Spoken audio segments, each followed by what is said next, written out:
Gumawa nga po pala ako mga idol ng nilupak na gawa nga po pala sa saging na saba. Ito kasi mga idol yung naisip kong baon sa team building namin si Haraya Beach Camp.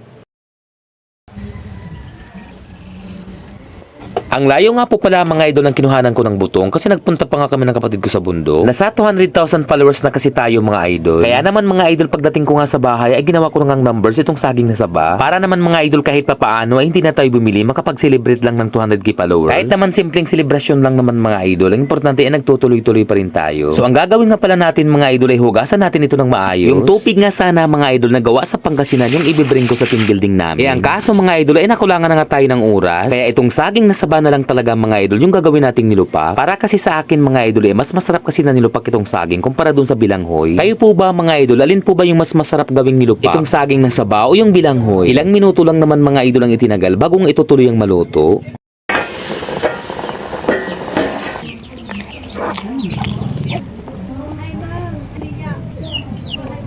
Dalawang pirasong buko nga po pala mga idol ang gagamitin natin sa paggawa ng nilupak. Nagkakapos na nga ako sa oras mga idol kasi mag-a-attend nga tayo ng team building. At ang swerte ko nga sa time na yon mga idol kasi tinulungan nga ako ng mga kaibigan ng kapatid ko sa pagbabala. Kaya naman mga idol hindi na nga ako nahirapan kasi ang dami nga naming gumagawa. O di ba mga idol napakabilis ng trabaho kapag sama-samang gumagawa. Sunod mga idol na gagawin natin ay ang pagkakayod na nga ng buko na ilalagay natin sa nilupak. Malambot lang naman ito kayo rin mga idol kaya naman hindi na nga ako tumagal pa. Gamit nga itong lusong kong tawagin dito sa summer mga idol ay dudurugin na nga natin itong nilagang saging. At sa mga walang alam pala mga idol, itong lusong pala na ginagamit natin mga idol ay mas matanda lang ito mga idol ng ilang taon doon sa aming bunsong kapatid. O di ba mga idol kahit napakatanda na nitong lusong ay napapakinabangan pa rin namin. Ilalagay ko na nga pala itong buko mga idol para mas lalong maging masarap.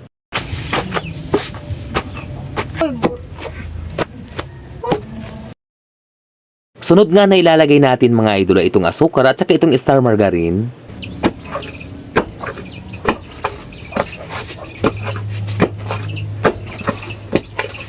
So ayan mga idol, ganun lang talaga kasimple yung paglulupa. Kayo nang bahala mga idol kung paano nyo pa siya pasasarapin. Yung ginamit kasi natin mga idol ay mga simpleng sangkap lang talaga.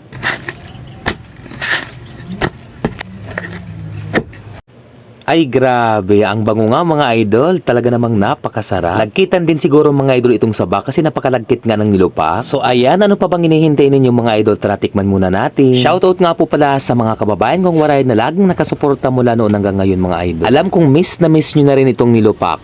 Grabe, napakasarap itong nilupak na saging. Ganito lang naman karami mga idol yung ibinaon ko nga doon sa resort. Akala ko kasi mga idol ay hindi mauubos. Ang nangyari talaga mga idol yung nilupak talaga yung unang naubos. Bali halos lahat kasi mga idol ng One Waranon Creators ay nandito sa resort na to. Matatagpuan nga po pala ito mga idol sa Barangay Unay, Lawang, Northern Samar. Napakaganda ng lugar, nakaka-relax at lalong-lalo na may privacy. Hanggang dito na lamang po ang video natin mga idol. Marami pong salamat sa panonood. At syempre sa mga followers natin sa iba't ibang dako ng Pilipinas, maraming salamat ulit sa inyo mga idol.